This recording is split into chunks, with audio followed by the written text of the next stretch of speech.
Hello viewers, আজি মই এটা নতুন ৰেচিপি লৈ আকৌ আহিছো আপোনালোকৰ ওচৰলৈ।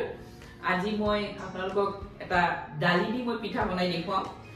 আহকচোন মই কেনেকৈ ডালি দি পিঠা বনাও তাকে আপোনালোকে চাওক। প্ৰথমৰ পৰা শেষলৈ চাব, লগতে সাবস্ক্ৰাইব কৰি ল'ব, বেল আইকনটো টিপি থব, অলও টিপি থব। মোৰ আহিবলগীয়া এনেকৈ বহুত পিঠা আপোনালোকে পাব। মোৰ চেনেলটো আপোনালোকে খোলাৰ লগে লগে বহুত পিঠা, বহুত ধৰণৰ পিঠা, বিভিন্ন ৰাজ্যৰ পিঠা মোৰ ইয়াতে পাব। আহকচোন মই কেনেকৈ বনাও আপোনালোকে তাকে চাওক। চাওকচোন পিঠাকেইটা কি ধুনীয়া হৈছে, দেখিছেনে? কি ধুনীয়া একদম ডিজাইন হৈছে। কেনেকৈনো এনেকৈ হৈছে আহকচোন, মোৰ ৰেচিপিটো মই ষ্টাৰ্ট কৰোঁ। এই ধুনীয়া পিঠাটো মই ডালি দি বনাইছোঁ। আহকচোন চাউল লৈছোঁ, চাওক 1 কাপ মই চাউল লৈছোঁ আৰু আধা কাপ মই ডালি লৈছোঁ। ডালি লৈছোঁ উৰদ ডালি, যিটো ডালি দি ধোচা বনোৱা হয় সেই ডালিটোৱে লৈছোঁ। আৰু এই চাউল লৈছোঁ আঢ়ৈ চাউল। 1 কাপ মই আঢ়ৈ চাউল, আধা কাপ মই উৰদ ডালি লৈছোঁ। এইখিনি মই গোটেই ৰাতি ভিজাই থৈছিলোঁ, ভালকৈ ধুই লৈছোঁ।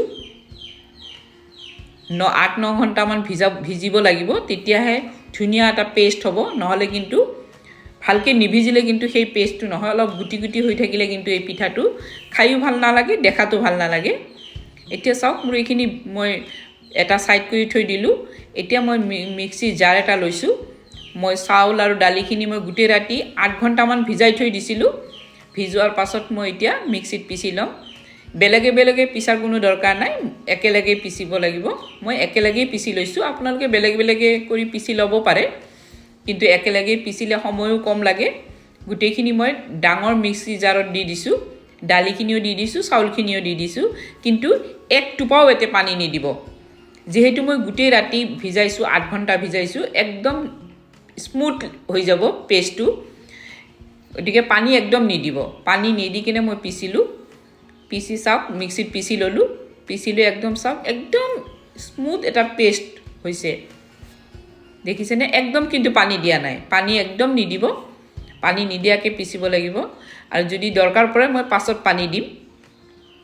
এতিয়া মই বাউল এটাত ঢালি ল'লোঁ গোটেইখিনি। এইটো চাওক, মই গোটেইখিনি ঢালি ল'লোঁ।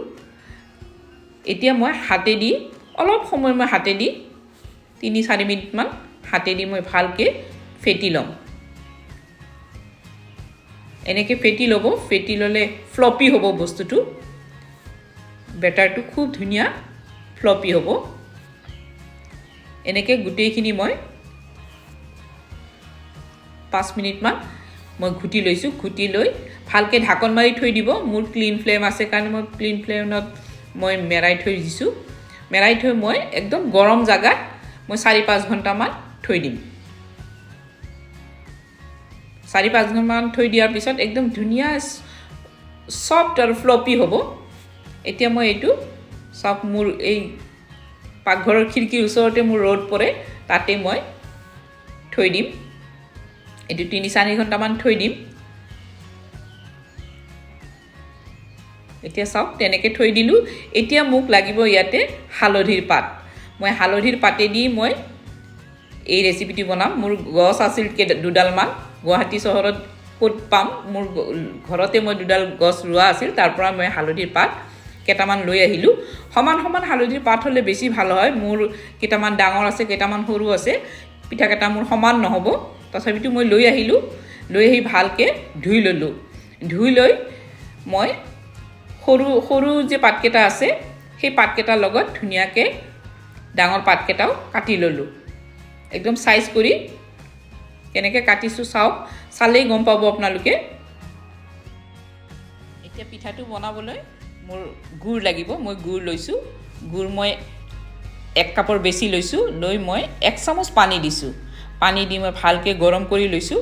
গৰম হোৱাৰ পাছত যেতিয়া এনেকৈ গুড়খিনি হৈ আহিছে, তাতে মই এটা নাৰিকল মই ভালকৈ মিক্সিত মাৰি লৈছোঁ। মাৰি লৈ তাতে দি দিছোঁ। দি ভালকৈ দি লৈ মই ভালকৈ ভাজি লৈছোঁ। আমি যেনেকুৱা নাৰিকলৰ পিঠা বনাওঁ, পিঠা বনাওঁতে যেনেকুৱা গুড়টো ভাজোঁ, ঠিক তেনেকৈ ভাজি ল'ব। ময়ো তেনেকৈ ভাজি লৈছোঁ। এনেকৈ জুইকুৰা একদম কমাই দি মই ভালকৈ ভাজি লৈছোঁ। ভাজাৰ পিছত চাওক এনেকুৱা হৈছে। যেতিয়া এনেকুৱা হ'ব তেতিয়া মই গেছৰ পৰা নমাই দিম এতিয়া চাওক মোৰ হৈ গৈছে মই নমাই ললো নমাই লৈ মই এটো এক সাইডত থৈ দিলো এতিয়া মই কেৰাহী এখনত পানী গৰম দিছো পানী গৰম দি এখন মই চালনী নিচিনা ফুটা ফুটা থকা এটা দি দিলো চালনী এখন দি মই হেতু গৰম হ'ব দিলো এতিয়া চাওক মোৰ চাউলৰ আৰু ডালিৰ পেষ্ট খিনিও মোৰ ৰেডি নাৰিকল আৰু গুৰখিনিও ৰেডি পাতকেটাও মই ধুই ধাই সব ৰেডি কৰি লৈছো তিনিটা বস্তু মই ৰেডি কৰি লৈছো ৰেডি কৰি লৈ এতিয়া চাওক এইখিনি মই অলপ ভালকে আকৌ লৰাই লম এতিয়া মই ইয়াৰ পৰা অলপখিনি লম যিখিনি দৰকাৰ আপোনালোকে সেইখিনি যেতিয়া যিমানখিনি আপোনালোকে পিঠা বনাব সেইখিনি লব আৰু বাকিখিনি আপোনালোকে থৈ দি পাছতো বনাব পাৰিব মই এতিয়া অলপমান লৈ ললো লৈ মই ইয়াতে অকমান আন্তাজমতে নিমখ দিব মই নিমখ দিছো 2 চিকুট মান নিমখ মই ইয়াতে দি দিছো এতিয়া মই ইয়াতে চাওক চেনি মই গুৰি কৰি লৈছো চেনি মই 2 চামুচ দিছো পিঠাটো অলপ মিঠা মিঠা হলে ভাল লাগিব এতিয়া মই ভালকে ঘুটি লম চেনি আৰু নিমখ দি ভালকে ঘুটি ললো এনেকে খুব ধুনিয়াকে ঘুটি লব যাতে চেনি নিমখ আৰু চাউল ডালি গুটেইখিনি ধুনিয়াকে মিক্স হয় ডালিৰ এটা সেন্ট আছে সেই সেন্টটো যাতে খোৱাৰ সময়ত নালাগে তাৰ কাৰণে মই ইলাচি পাউডাৰ দিছো ইলাচি পাউডাৰ মই 1/4 টিস্পুন দিছো নহলে ডালিৰ এটা গুণ আছে সেই ডালিৰ গুণটো কেঁচা কেঁচা গুণ এটা পোৱা যাব সেইকাৰণে মই ইলাচি পাউডাৰটো দিলো দি মই এটো ভালকে ঘুটি লম সব ধুনিয়াকে ঘুটি লম 2 মিনিট মান এটো ঘুটিম ঘুটাৰ পাছত মই এতিয়া এটা পাত ললো সব পাতটো ভালকে ধুই লোৱা আছে অকমান মুছি ললো মুছি লৈ তাতে চাহৰ চামুচে দি 2 চামুচ মই পেষ্ট দিছো তাতে চাওক ডালি আৰু চাউলৰ পেষ্টটো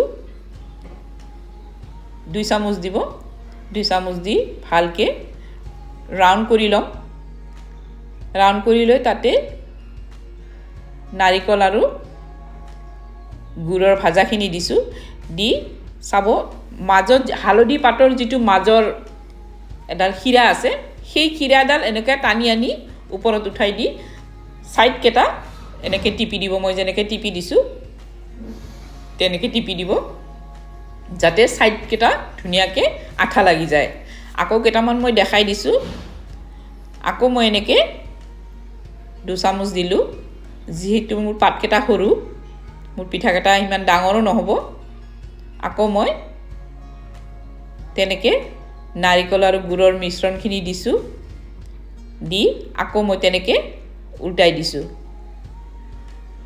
পাতটো সিধা কৰি লব সিধা কৰি লৈহে দিব তেতিয়া ধুনিয়াকে সিনটো উঠি আহে পিঠা কেটাত যেনেকৈ সিনটো উঠি আহে এই পাতৰ কাৰণে উঠি আহে এতিয়া চাওক এনেকৈ মই গুটেই কেটা বনাই লম মই গুটেই কেটা বনালে ভিডিওটো বহুত দীঘল হৈ যায় সেইকাৰণে মই 3টা মান পিঠা আপোনালোকক দেখাই দিলো সব একদম কিন্তু পাতলাও নকৰিব বেছি পাতলা কৰিলে কিন্তু উঠাওতে ভাঙি যাব মই যেনেকুৱা থিকনেসটো ৰাখিছো ঠিক তেনেকুৱা থিকনেস ৰাখিব এটো চাওক তেনেকৈ আকৌ মই চাওক কেনেকৈ উল্টাই দিছো চাওক আৰু সাইডটো সাইডৰ পৰা এনেকৈ টিপি টিপি লগাই দিছো একদম উলাই নাহে দেখিছেনে এনেকৈ ধুনিয়াকে মই গুটেই কেটা মই এতিয়া বনাই লম বনাই লৈ চাওক মই পানী গৰম দিছো পানীৰ ভাপ একদম উঠিছে উতল আহিছে পানীখিনি ইয়াতে মই দি দিম একদম ওপৰা ওপৰিকে দিব পাৰিব একো নহয় পিঠা কেটাও নাভাঙে পিঠা কেটাও ধুনিয়া হয় একেলগে 10-12টা পিঠা একেলগে হৈ যায় এতিয়া মই এতে 6-7টা মান পিঠা একেলগে দি দিম এটা চাওক তেনেকৈ মই গুটেই কেটা পিঠা মই যিখিনি পিঠা বনাম হেতু দুবাৰ বনাম এনেকৈ মই 7টা মান পিঠা এনেকৈ দি দিলো দি মই ঢাকন মাৰি দিলো 10 পৰা 15 মিনিট পাছতহে আপোনালোকে খুলিব মই 15-18 মিনিট পাছত মই খুলিছো 15 মিনিট পাছত খুলিলেই পিঠাটো হৈ যায় এতিয়া মই পিঠাটো নমাই থলো এনেকে মই দুইবাৰ মই এনেকে কেৰাহীত বনাইছো এবাৰ 7টা দিছো এবাৰ 8টা 9টা মান এনেকে দিছো দি মই গুটে কেটা তেনেকে বনাই লৈছো নেক্সট মই হিকেটাও দি দিছো চাও নেক্সট দিয়া কেটাও মোৰ হৈ গল 15 মিনিট মান ৰাখিব 15 মিনিট ৰাখাৰ পিছত গুটে কেটা উঠাই লব তেনেকে এতিয়া চাও তেনেকে মই গুটে কেটা উঠাই লৈছো উঠাই লৈ একদম ঠাণ্ডা হ'ব দিব গৰমে গৰমে খুলিব চেষ্টাই নকৰিব গৰমে গৰমে খুলিলে কিন্তু ভাঙি যাব নেক্সট বাৰ যেটো সেকেন্ড বাৰ উলাইছো হেতু কিন্তু গৰমে আছে ফাৰ্স্ট বাৰ উলোৱাটো ঠাণ্ডা হৈ গৈছে চাওকচোন ঠাণ্ডা হোৱাটো কি ধুনিয়াকে উলাই গৈছে চাওক দুই ফালে দি একদম কি ধুনিয়া বন্ধ হৈ গৈছে দেখিছেনে এনেকে গুটেইখিনি মই এৰাই লম মই দুটামান এৰুৱা দেখাই দিম আপোনালোকক চাওকচোন কি ধুনিয়া সিন বহিছে দেখিছেনে হালধি পাতৰ আৰু হালধি পাতৰ যেটো সেন্ট হেই সেন্টটো মই বনাই আছো আৰু মোৰ নাকত গৈ আছে কি ধুনিয়া সেন্ট এনেকে মই এৰাই লম গুটে কেটা তেনেকে এৰাই লৈ আপোনালোকক দেখাও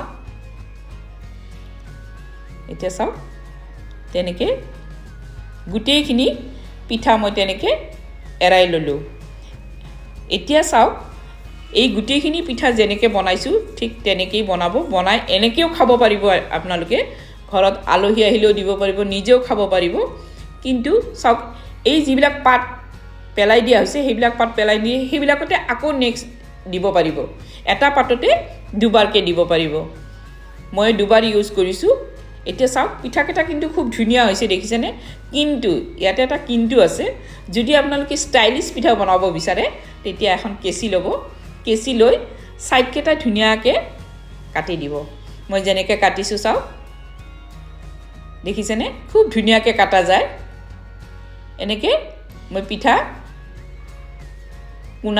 কুনাটো ধুনিয়াকে কোনটো উলাই দি যেনেকুৱা আমি জুন পিঠা বনাও তেনেকা জুন পিঠা নিচিনা মই কাটি দিছো চাওক কাটি দিছো এই কাৰণে দিছো দেখাটো ধুনিয়া হ'ব প্ৰেজেন্ট কৰিব ভাল হ'ব কেতিয়াবা পিঠা প্ৰতিযোগিতা হলে আপোনালোকে এই পিঠা প্ৰতিযোগিতাটো এই পিঠাটো আপোনালোকে প্ৰেজেন্ট কৰিব পাৰিব এনেকে প্ৰেজেন্ট কৰিবচোন আৰু যিখিনি কাটি পেলালো এইখিনি কাটি পেলাই নিদিব সেইখিনি আকৌ তৰকাৰী বনাই খাব পাৰিব নাইবা আকৌ চাহে দিও খাব পাৰিব চাওকচোন মোৰ পিঠাটো কি ধুনিয়া হৈছে দেখিছেনে মোৰ যদি পিঠাটো ভাল লাগিছে আপোনালোকে এটা লাইক কৰি দিব আৰু যদি বেছি ভাল লাগিছে মোৰ চেনেলটো সাবস্ক্ৰাইব কৰি লব লগতে বেল আইকনটো টিপি থব অল টিপি থব মোৰ আহিবলগীয়া এনেকুৱা বহুত ভিডিও আছে পাই থাকিব